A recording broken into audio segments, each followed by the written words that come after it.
आप जो खाना खाते हैं अपनी प्लेट को आप 50% डिवाइड करें।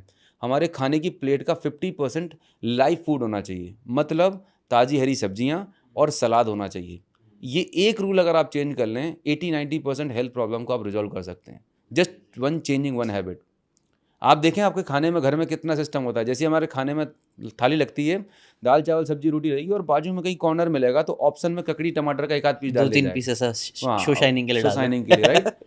तो हाँ, लेकिन वो एक रियल फूड है, वो वहाँ से हाँ, आपको फाइबर मिलने वाला है, एक्चुअल न्यूट्रिशन मिलने वाला है। तो पहला खाने में क्या खाते हैं that is very important. True. तो अपने खाने में 50% प्लेट हमारी लाइव फूड होना हाँ चाहिए। लाइव फूड होना अमेजिंग। चाहिए। हरी सब्जियाँ, फल, सलाद आप करेंगे तो ये एक इंपॉर्टेंट पार्ट है। बाकी का बचा हुआ 25% प्रोटीन और थोड़ा हुआ चावल रोटी जो भी लेना है वो ले लें। Okay, got it. खाना कैसे खाते हैं, अगेन एक बहुत बड़ा ब्लंडर है। जब मैं लोगों से बोलता हूँ कि आपका ब्रेकफास्ट लंच डिनर कितने मिनट में हो जाता है, 5-10 मिनट से ज़्यादा लोग लेते ही नहीं है। मैं बोलता हूँ कि जिस चीज़ के लिए आप रात दिन भाग रहे हो, पापी पेट के लिए आप मेहनत कर रहे हो, उसको भी आप सुकून और इत्मीनान से नहीं खा पा रहे हो। मोबाइल फ़ोन चल रहा है, टीवी चल रहा है, राइट, आप क्या खा रहे हो पता ही नहीं चल रहा है। और जब आप माइंडलेस ईटिंग करते हो तो ओवर ईटिंग कर ले होते हो, क्योंकि आपको सेटिस्फैक्शन नहीं है, आपके सेंसेस ही काम नहीं कर रहे। और सबसे बड़ा ब्लंडर तो आज की डेट में पेरेंट्स कर रहे हैं, बच्चों को सामने मोबाइल रख दे रहे हैं, उनकी ज़िंदगी बर्बाद हो रही है। आई हैव सीन पीपल, बच्चे मतलब जिनको यही नहीं मालूम कि उनके शरीर में क्या डाला जा रहा है, बस मम्मी पापा ने पीछा छुड़ाने के लिए मोबाइल सामने रख दिया, बच्चा ऐसा मतलब होता है ना पैरालाइज कर दिया है, उसका दिमाग हाईजेक कर लिया है, ख़त्म है काम।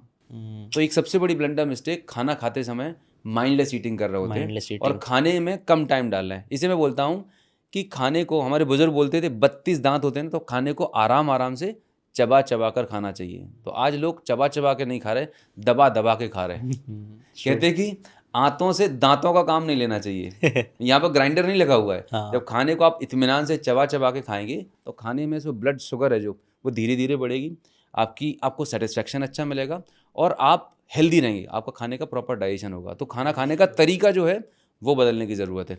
आराम से खाएं, सुकून से खाएं, कोई डिस्ट्रैक्शन ना हो, एंड एटलीस्ट 30 to 45 मिनट आपके मेन मील को फिनिश करने में लगाएं। Got it. खाना कब खाते हैं, अब घर पे खाना खा रहे हैं जी, कभी भी खा सकते हैं। तो जनरली सुबह का ब्रेकफास्ट 8 से 9 के बीच में, लंच 12 से 2 के बीच में। सबसे बड़ी जो ब्लंडर मिस्टेक लोग कर रहे होते हैं वो रात के डिनर के साथ करते हैं। भाई 7 बजे ऑफिस से आए, फिर नहाएंगे, मतलब फ्रेशन अप हुए, 8 बज गए, 9 बज गए, 11 बज रहे, 12 बज रहे हैं। और आज आप देखें वेस्टर्न कल्चर, आप मुंबई में रह रहे हैं, रेस्टोरेंट 11-12 बजे तक चल रहा है, राइट। 2-2 3-3 बजे तक दो भी दो चालू तीन है, तीन कुछ बजे कुछ तक चल कुछ रहे हैं, कुछ। हाँ, जिसको हम वीकेंड पार्टी बोलते हैं। हाँ। मतलब आप अपने शरीर को पनिशमेंट दे रहे हैं, आप अपने शरीर को मतलब होता है ना कि कोड़े मार रहे हो। शाम को 7 सूर्योदय सूर्यास्त के बाद, सनसेट के बाद अगर आप खाना खा रहे हैं, आपको बीमार होने से दुनिया कोई ताकत नहीं बचा सकती। It is the biggest blunder. मतलब एक सिंपल सा एग्जांपल लेता हूँ, लेट्स एग्जांपल आप कहीं जॉब कर रहे हैं जिशान भाई, राइट, और आपका ऑफिस का क्लोजिंग टाइम है 6 o'clock, राइट। और मान के चलिए आपका ऑफिस में जो बॉस है वो आता है कि जीशान भाई 12 बजे आया, आपको 10 फाइलें देगा कि भाई ये काम निपटाना है। बोले जी सर। शाम को 2 घंटे बाद आया, 10 फाइल और देगा, जी सर। जब आपको घर पे जाने का मन था, उसने बोला नहीं ये 10-20 फाइल और काम निपटाना है, कैसा फील होगा आपको? स्ट्रेस्ड फील होएगा, स्ट्रेस, ओवरलोड फ्रस्ट्रेशन, होएगा, गालियां फ्रस्ट्रेशन। देने का मन करेगा, ये सही बात पागल है, है। एड़ा है बॉस, ये मतलब कुछ भी किए जा रहा है। ठीक ऐसी ही बॉडी आपसे फ्रस्ट्रेटेड है। शाम को 7 बजे, 6 बजे, 7 बजे के बाद, सूर्यास्त के बाद हमारे बॉडी का सिस्टम शट डाउन होने लगता है, राइट। अब वो आराम और रिपेयरिंग की, हीलिंग की तैयारी कर रहा होता है। अब आपने उसमें डाल दिया चिकन, मटन या वटेवर जो भी फूड आप डाल रहे हो, तो आपकी बॉडी को जो काम इवनिंग में करना चाहिए था, डिटॉक्सीफाई करना था, हील करना था, रिपेयर करना था, अब वो नहीं कर रही, उस खाने को डाइजेस्ट करने में एंगेज हो जाएगी। तो रात का खाना, शाम का खाना टाइमिंग हमें सनसेट से पहले कर लेना चाहिए, जल्दी कर लेना चाहिए, राइट। तो ये कुछ छोटे छोटे चेंजेस हैं खाने में, ये अगर आप चेंज करते हैं तो वही घर का खाना आपके लिए मेडिसिन का काम करने वाला अब ये सारी बातें मतलब अभी हमने सुन लिए, समझ लिए, है, राइट। और मुझे लगता है कई लोग थोड़ा बहुत हद तक समझते हैं, कहीं ना कहीं सुना है, हाँ बट ये इम्प्लीमेंट नहीं हो पाता है। हाँ। तो इम्प्लीमेंटेशन का प्रॉब्लम क्या है, उसके लिए क्या सोल्यूशन देना चाहोगे आप लोगों को? इसे मैं बोलता हूँ कि information will not create the transformation until unless you don't apply that. So true. So implementation की बात आती है, तो इम्प्लीमेंटेशन के लिए सबसे पहले तो हमें अवेयर होने की ज़रूरत है। इसे चूँकि मैं NLP में बहुत स्टडी किया है, तो एक चीज़ मैं रियलाइज़ कर पाया कि सुबह से लेकर शाम तक 95% से ज़्यादा टाइम हम एक ऑटो लाइफ में जी रहे, ऑटो मोड में जी रहे होते हैं। हमारा एक पैटर्न है, राइट। अब जब तक आप उस पैटर्न को ब्रेक नहीं करेंगे, हम वही गलतियां बार बार करने वाले हैं। सही बात है। तो अगर आपको कोई भी चीज़ अपनी ज़िंदगी में चेंज लाना है, अपने हैबिट में और अपने बिहेवियर में, उसका एक ही तरीका है, दैट इज़ ब्रिंग अवेयरनेस। और अवेयरनेस एक बहुत फैंसी वर्ड लग सकता है, इसको वो सरल भाषा में बात करूं कि हमारा माइंड जो है ना कैसे काम करता है। हमारा माइंड एक जो पेंडुलम आपने देखा होगा, पास्ट एंड फ्यूचर। अभी जैसे लोग वीडियो देख रहे हैं, उनके दिमाग में कुछ ना कुछ प्रोसेस चल रहा होगा, पास्ट से परेशान है और फ्यूचर से हैरान है, ऐसे ही चल रहा है। लेकिन ये बीच में नहीं थमता है, इट्स कॉल्ड प्रेजेंट। प्रेजेंट में रोकने के लिए एक बहुत ही खूबसूरत टेक्निक है जो मैं बताना चाहूँगा। प्लीज़। एंड वो टेक्निक है just take a pause for 5 second. हम भागे जा रहे हैं, सुबह से लेकर शाम तक भाग रहे।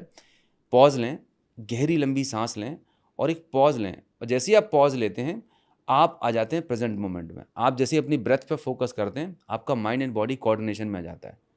बहुत आसान और बहुत इजी टेक्निक है। आपको इसके लिए हिमालय जाने की ज़रूरत नहीं है, ना भगवे कपड़े पहनने की ज़रूरत है। जिस हालत में, जिस परिस्थिति में आप अवेयरनेस में आते हैं, इसे मैं बोलता हूँ S mindset. Awareness changes everything. Change क्यों नहीं हो पा रहा, पता सब है, लेकिन हम वो चेंज नहीं ला पा रहे बिकॉज हम इन ऑटो मोड में। वही गलतियां बार बार हो रहा है, मतलब doing same thing and expecting different results. Einstein बोलते हैं इंसेनिटी। अवेयरनेस लाने की जरूरत है। इसी को आप माइंडफुलनेस बोल सकते हैं, इसी को हम बोल सकते हैं लिविंग इन प्रेजेंट मोमेंट। और इसको लाने का सबसे बेहतरीन, खाना खाने से पहले just take a deep breath, pause लें 5 सेकंड का, फिर खाना खाएं।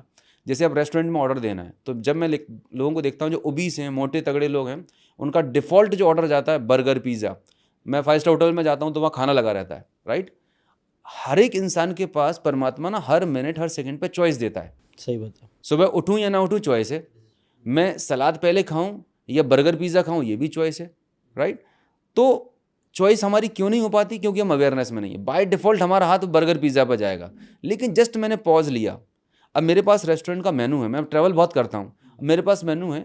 अब मेरी जो डिफ़ॉल्ट हैबिट होगी वो जंक फूड खाने की होगी, क्रेव, क्योंकि हमें ख़राब चीज़ें ज़्यादा अच्छी लगती हैं, सही बात है, प्लेजर मिलता है वहाँ से। तो डिफ़ॉल्ट मोड में होऊंगा तो मैं वही गलत चीज़ों को ऑर्डर करने वाला हूँ। लेकिन मेनू कार्ड देखा, ठीक है, डीप ब्रीथ, और अपने आप से पूछा मैं जो ऑर्डर करने जा रहा हूँ क्या मेरे लिए ठीक है या नहीं है। मैं देखूँ गेम चेंज, मतलब इमीडिएटली आपको समझ में आएगा, बिकॉज योर कॉन्शियस नोज, आपकी अंतरात्मा जानती है क्या सही क्या गलत है, बट वहाँ तक हम पहुँच नहीं पा रहे होते। So awareness is the key for transformation. So true. ये ना एक ऐसी थॉट मेरे रैंडमली मेरे दिमाग में अभी 1-2 दिन पहले ही आया कि यार ये खाने को लेके जो आपने बात बोली ना वो कितनी सही है। और ये लाइफ में ना हर मोमेंट में we have a choice. Exactly. ये चीज़ को समझ पाना ही अपने आप में बहुत बड़ा पावर है। Exactly. अब भी मेरे पास चॉइस है कि मैं यहाँ बैठ के बात करूँ कि मैं उठ के चले जाऊँ, लेकिन मैं चूज़ कर रहा हूँ बैठ के बात करूँ। आप खाना खा रहे हो तो आपके पास चॉइस है। कई बार हम वो चॉइस भूल जाते हैं कि हमारे पास चॉइस है। नहीं, भूख लगी थी भाई, सामने था, खा लिया। नहीं, आपके पास चॉइस थी, हमारे पास चॉइस है, मेरे पास चॉइस है। और वो टाइम पे मुझे ऐसा लगता है हमारे कानों में 2 आवाज़ें चलती है। वो है ना, पहले टाइम पे बोलते थे ना कि एक जैसे इस्लाम में भी बोलते हैं फरिश्ते होते हैं 2, अच्छा फरिश्ता, बुरा फरिश्ता। वैसे हम कार्टून में भी देखते थे, टॉम एंड जेरी में एक ईविल होता था और एक अच्छा वाला होता था। मुझे लगता है सच में हमारे दिमाग में ना ऐसा होता है, 2 आवाज़ें होती है हमेशा। एक बोलती है कि तुम अच्छा खाओ, अच्छा चीज़ें करो, बुरी चीज़ें करो, लेफ्ट वाला जैसा, और राइट में भी हेवन वाला अच्छा वाला। तो मुझे लगता है ना वो दोनों लोग बोलते हैं हमेशा है, बट हम वो सुनना नहीं चाहते। हम डायरेक्टली वो जो बैड वाला बोल रहा है उसको ही फुल के करते रहते हैं। बट अगर हम अवेयरनेस ला दे, थोड़ा सा डीप ब्रीथ कर दिया, और वो जो दूसरी वाली आवाज़ आ रही है जो जानती है, वाइस है, जो समझदार है, उसकी सुन के उसकी रिस्पेक्ट कर ले, तो मुझे लगता है हमारी लाइफ चेंज होना चालू हो जाएगी, क्योंकि डिसीजन चेंज हो गया। 100% ट्रांसफॉर्मेशन। ऐसा हो ही नहीं सकता कि आप जो भी रिजल्ट पाना चाहते हैं अपने लाइफ में, not only health, wealth, relationship, career, any area of life, awareness is the key for transformation. Because मैं लिटरली 10 सालों से लाखों रुपए इन्वेस्ट किया, बहुत सारे ट्रेनर, कोचेस को, स्पिरिचुअल चीज़ों को सुना समझा, और खासकर मैं स्पिरिचुअलिटी में थोड़ा ज़्यादा बिलीव करता हूँ। तो मैं एक ही चीज़ रियलाइज़ कर पाया कि एक इंसान को अगर कोई एक चीज़ जाननी समझनी अपने जीवन में, just bring awareness in any area of life, see the magic.